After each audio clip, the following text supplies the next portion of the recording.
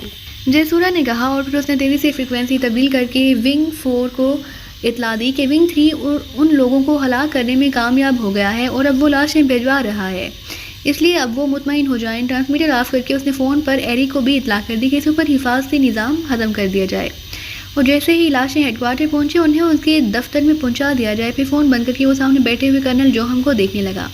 دیکھا تم نے کرنل جوہم، میرے انتظامات کی وجہ سے وہ کتنی آسانی سے ہلاک ہو گئے ہیں۔ جے سورا کے لہجے میں مسرت تھی، لیکن تم تو سیکرٹ ایجنٹوں کو جتنا عقل مند اور زیرک بتا رہے تھے اتنے وہ نکلے نہیں ہیں، آسانی سے مر گئے ہیں۔ کرنل جوہم نے مسکراتے ہوئے کہا، اگر میری جگہ کوئی اور ہوتا تو یہ لوگ اتنی آسانی سے کبھی نہ مرتے۔ یہ تو میں نے یہاں انتظامات ہی ایسے کرا رکھے ہیں کہ انہیں مرنا پڑا، اور انہی انتظامات کی وجہ سے آج تک کوابو گوریلوں کو ہیڈ کوارٹر پر کوئی کامیاب حملہ کرنے میں کامیابی نہیں ہوئی، جے سورا نے کہا، اور کرنل جوہم نے سر ہلا دیا۔ اب یہ لاشیں کب تک یہاں پہنچیں گی؟ کرنل جوہم نے کرسی سے اٹھتے ہوئے کہا، خصوصی جیپ پر آ رہی ہوں گی، زیادہ سے زیادہ 1 گھنٹے کے اندر پہنچ جائیں گی۔ اوکے، میں کچھ دیر آرام کرنا چاہتا ہوں، جب یہ لاشیں آ جائیں تو مجھے ضرور اطلاع کرنا، میں خود بھی انہیں دیکھنا چاہتا ہوں، کرنل جوہم نے کہا، اور جے سورا کے سر ہلانے پر وہ بیرونی دروازے کی طرف مڑ گیا۔ کرنل وینڈن اپنے دفتر میں بیٹھا ایک فائل کے مطالعے میں مصروف تھا کہ میز پر رکھے ہوئے ٹرانسمیٹر میں سے اچانک ہلکی ہلکی سیٹی کی آواز نکلنے لگی۔ کرنل وینڈن نے چونک کر سر اٹھایا اور پھر ہاتھ بڑھا کر ٹرانسمیٹر کا بٹن آن کر دیا۔ ہیلو ہیلو، جے کال کالنگ اوور، ایک پتلی سی آواز سنائی دی۔ او جو کال، تم؟ یس کرنل وینڈن اٹینڈنگ، کیا رپورٹ ہے؟ اوور بوس، میں نے تمام انکوائری مکمل کر لی ہے، یہ دونوں ایئرپورٹ سے ایک پرائیویٹ ٹیکسی میں بیٹھ کر قریبی نخلستان میں گئے ہیں، یہاں 2 لمبے ترنگے اکریمی حبشی پہلے سے موجود تھے، وہاں انہوں نے غسل کیا، جب یہ غسل خانے سے باہر آئے تو دونوں ایکیمین ایشیائی بن چکے تھے، اس کے بعد انہوں نے کھانا کھا لیا اور پھر یہاں کے سردار کے بیٹے کو کورو کو ساتھ لے کر اس کی ٹیکسی میں گئے ہیں۔ اوور کیا مطلب؟ غسل خانے میں جا کر انہوں نے میک اپ کیسے صاف کیا؟ او میں سمجھ گیا کہ کوئی خاص چیز ان کے پاس پہلے سے موجود تھی جسے یہ میک اپ اتار سکتے تھے۔ او مجھے ان کی مکمل اور بھرپور تلاشی کا خیال ہی نہیں آیا۔ بہرحال اب یہ بات تو طے ہو گئی ہے کہ یہ ایگریمنٹ جرنلسٹ نہ تھے بلکہ میرے ذہن کے مطابق وہی ایجنٹ تھے، کاش میں انہیں گولیوں سے اڑا دیتا، لیکن ان بدبختوں نے میک اپ ہی ایسے آدمیوں کا کر رکھا تھا کہ جنرل بارٹر نے ان کی موت کی ذمہ داری قبول کرنے سے انکار کر دیا۔ بہرحال اب بتاؤ کہ وہ گئے کہاں ہیں؟ اوور بوس، میں اس سردار کے ایک ملازم کو بھاری رقم رشوت میں دے کر صرف اتنا معلوم کر سکا ہوں کہ کورو ان سے باتیں کر رہا تھا اور وہ ملازم اس وقت کمرے کی دوسری طرف کھڑکی کے پاس کام کر رہا تھا۔ اس کے کانوں میں اس گفتگو کے کچھ حصے ہی پڑے ہیں جن کو سن کر میں نے بڑی مشکل سے یہ اندازہ لگایا ہے کہ یہ لوگ کورو کی جیپ میں کسی سرحدی گاؤں کا بورا جائیں گے، وہاں سے جیپ پر سفر کر کے دوسری سرحد بچانگ پہنچیں گے، وہاں سے کسی کھاد فیکٹری میں جائیں گے، بس اتنی بات ہی سمجھ آئے گی، لیکن اب مجھے معلوم نہیں کہ یہ کابورا بچانگ اور یہ کھاد فیکٹری کہاں ہے اور یہ بات بھی کیسی جگہ ہے بھی یا نہیں۔ میں نے خود یہ نام پہلی بار سنے ہیں۔ اوور جے کال نے کہا۔ او ٹھیک ہے، تم ان کے بارے میں مزید معلومات حاصل کرو، میں جہاں دیکھتا ہوں۔ اوور اینڈ آل، کرنل وینڈر نے تیز لہجے میں کہا، اور پھر ٹرانسمیٹر آف کر کے اس نے جلدی سے میز پر رکھے ہوئے انٹرکام کا ریسیور اٹھایا۔ یس، دوسری طرف سے ایک مودبانہ آواز سنائی دی۔ ٹریسیا، میرے دفتر میں بوٹسوانا اور ساؤتھ افریقہ کا تفصیلی سرحدی نقشہ لے آؤ، فوراً، ابھی اور اسی وقت، کرنل وینڈر نے چیختے ہوئے کہا۔ یس بوس، کاش میں انہیں گولیاں مار دیتا، لیکن یہ میک اپ کم بخت نہ جانے کس طرح اترا۔ چند لمحوں بعد دروازہ کھلا اور ٹریسیا اندر داخل ہوئی، چست یونیفارم میں، اس کا جسم ہاتھ سے نمایاں نظر آ رہا تھا، اس کے ہاتھ میں ایک رول شدہ نقشہ تھا۔ کرنل وینڈن کی نظریں اس کے جسم کی بجائے اس کے ہاتھ میں موجود نقشے کے رول پر جمی ہوئی تھی۔ جلدی لے آؤ ادھر، کرنل وینڈن نے تیز لہجے میں کہا، اور ٹریسیا تیزی سے آگے بڑھی اور نقشہ کرنل وینڈن کے سامنے میز پر رکھ دیا۔ کرنل وینڈن نے انتہائی برق رفتاری سے نقشہ کھولا اور اسے میز پر اپنے سامنے کے رخ بچھا کر وہ اس پر جھک گیا۔ اس کی تیز نظریں باریک بینی سے بوٹسوانا اور ساؤتھ افریقہ کی سرحدی پٹی کو دیکھ رہی تھی، لیکن کافی دیر تک غور سے دیکھنے کے بعد اس کے چہرے پر مایوسی سی ابھر آئی۔ نہیں، اس میں نہ تو کابورا ہے، نہ بچانگ، اور نہ ہی وہ کھاد فیکٹری۔ اس جیکال احمق نے غلط اندازہ لگایا ہے، کرنل وینڈن نے دانت پیستے ہوئے کہا۔ بچانگ؟ آپ بچانگ کے بارے میں کیا کہہ رہے ہیں کرنل؟ ایک طرف کھڑی ٹریسیا نے چونک کر کہا۔ او کیا مطلب؟ کیا تم بچانگ نامی قصبے کے متعلق جانتی ہو؟ کرنل وینڈن نے تیز نظروں سے ٹریسیا کی طرف دیکھتے ہوئے کہا۔ یس کرنل، میں تو رہنے والی ہی بچانگ کی ہوں، میرے والد تو اب بھی وہیں رہتے ہیں۔ ٹریسیا نے اسبات نے سر ہلاتے ہوئے کہا، او کہاں ہیں وہ؟ کرنل وینڈن نے تیز نظروں سے ٹریسیا کی طرف دیکھتے ہوئے کہا، بوٹسوانا کی سرحد کے قریب ہے کرنل، ایک چھوٹا سرحدی قصبہ ہے، لیکن آپ کیوں پوچھ رہے ہیں؟ ٹریسیا نے حیرت بھری لہجے میں کہا، لیکن یہاں نقشے میں تو اس کا نام ہی موجود نہیں، حالانکہ یہ تفصیلی نقشہ ہے۔ کرنل وینڈن نے حیرت بھری لہجے میں کہا، نقشے میں؟ یہ تو اس کا عام نام ہے کرنل، سرکاری نام تو اس کا راکوبا ہے، چھوٹا سا قصبہ، ٹریسیا نے جواب دیا۔ راکوبا؟ کرنل وینڈن نے کہا اور ایک بار پھر نقشے پر جھک گیا۔ وہاں راکوبا موجود ہے، ٹھیک ہے، اب بات سمجھ میں آ گئی، تھینک یو ٹریسیا، ورنہ میں تو واقعی بری طرح الجھ گیا تھا۔ اب یہ بتاؤ کہ بچانگ کے قریب کہیں کوئی کھاد فیکٹری بھی ہے؟ کرنل وینڈن نے مسکراتے ہوئے کہا، جی ہاں، 2 سال قبل بچانگ سے 20 کلومیٹر دور جو ہمبرگ کی طرف آنے والی مین شاہراہ کے کنارے پر ایک بڑی کھاد فیکٹری بنائی گئی ہے، ٹریسیا نے جواب دیا۔ یہ بچانگ یہاں سے کتنے فاصلے پر ہے؟ کرنل وینڈن نے پوچھا۔ زیادہ سے زیادہ 300 کلومیٹر باس، ٹریسیا نے جواب دیا۔ ٹھیک ہے، اب بات واضح ہو گئی، تمہارا شکریہ، اب تم جا سکتی ہو، کرنل وینڈن نے کہا۔